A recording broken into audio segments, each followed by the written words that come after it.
Alright, so this is what your Pinterest page or your home feed would look like if you already have a Pinterest account. So this is just all the different things that your friends, boards you follow, and so on, that what they've posted to their own boards.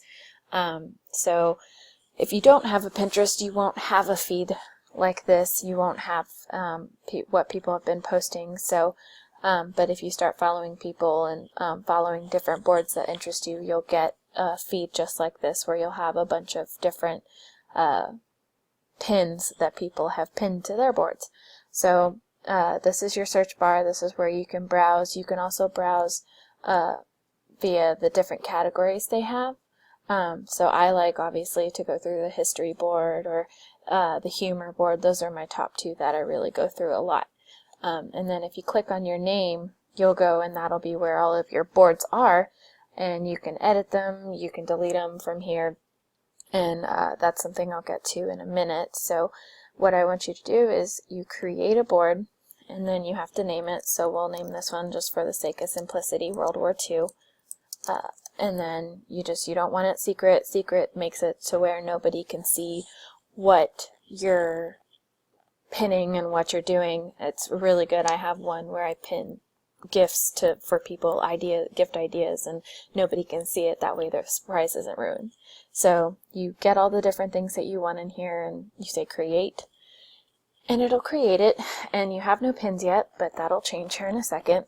So you go to the search and you say you want to search for World War II, and just do a broad search. So you go in and it'll show up with a bunch of different pins for World War II, and then you look through and you see this picture, which is a really famous picture from the end of World War II, and you want to know kind of what's going on, because the point of Pinterest is most of these graphics, pictures, whatever is on here, they're from websites. So you click on it. It's a really cool article about talking about the context of this picture and what's going on with it, and you like it. So you can close the website and go back to Pinterest and say, okay, I want to pin this. So you click pin it, and then you have right here, you have the description of it. You can add your own description, so you just click in it, and then you can delete it. So I like the description. I usually keep it, and then you say, okay. You scroll down.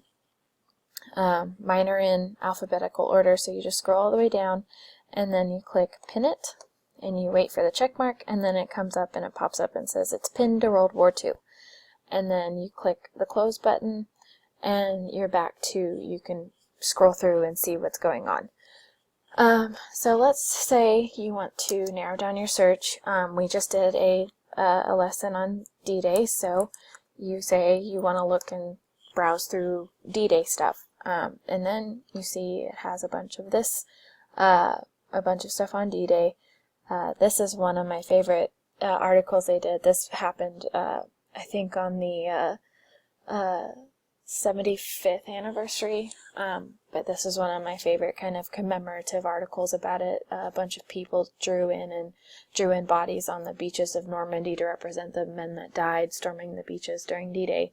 So you like that picture. You might want to visit the website it comes from later. You don't have time now, or you're just kind of getting ideas, and so you just want to pin it. That way you know where to find it later. And you like the description, so you just say, okay, pin it. And then it goes, and you exit out, and let's say, just for another search, let's do propaganda. And it comes up, and here we go. Here's lots of different propaganda. This is one of your most famous propaganda posters, but I think we're going to pin Captain America because it's Captain America. So you like the description again, click pin it, and that's that. And it's a pretty simple, easy website to get a hang of, and it's pretty fun to just browse through if you like, if history is not your thing. It's got something for everybody. So let me know what y'all think and post your comments on the blog post.